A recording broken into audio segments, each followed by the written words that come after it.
तर पब्लिक आजचा विषय लय हार्ड आहे. डायरेक्ट गेलो मंदिरात आपल्या केटरिंगचं काम चालू होतं. तिकडे लक्ष न देता डायरेक्ट स्टँडवर बसलो. सगळ्या म्हशींची गळक्याने काहीतरी प्लॅनिंग चालली.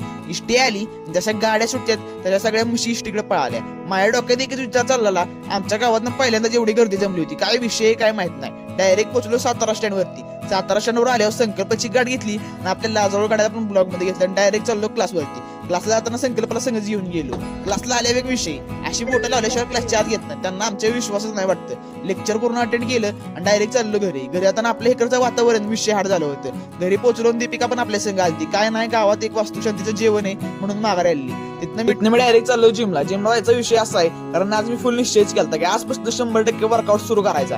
नवीन ताकदीने नवीन जोमामध्ये मी डायरेक्ट पोहोचलो जिम मध्ये आल्याला सगळ्यात पहिल्यांदा आपली हत्यार बाहेर काढून घालून घेतली आणि गेलो डायरेक्ट आरशापाशी पोच मारून इन्याला ब्लॉग मध्ये घेतला आणि वर्कआउटला सुरुवात केली. सगळ्यात पहिल्यांदा मी जोर मारण्याने काय होते, शरीर गरम होते आणि इंजरी चान्सेस कमी होतात. आज मी मिक्स वर्कआउट करणार होतो, त्यामुळे सगळ्यात पहिला सेट आपण बॅकचा घेतला. पहिल्या सेटला माझा हात घायला आलं होतं. वर्कआउट मध्ये आधी मला असं पाणी प्यायला लागते, त्यामुळे काय होते, एनर्जी कमी पडत नाही. दुसरा सेट परत एकदा बॅकचा घेतला आणि तिसरा सेट आपण घेतला चेस्टच्या सेटला जरा हेवी वेट वापरलं, त्यामुळे माझा कार्यक्रम इथं संपायला आला. चौथा सेट परत एकदा एक चेस्टचा घेतला. त्यानंतर डायरेक्ट बायसेपवर जोर दिला. तर विषय काही, जेवढे मी सेट मारले तेवढ्या सगळ्यांची मला कमेंट सेक्शन मध्ये तुम्ही सर्वांनी नावं कळवायची आहेत. आजचा ब्लॉग इथं संपवतो. Like, share, comment, subscribe, follow.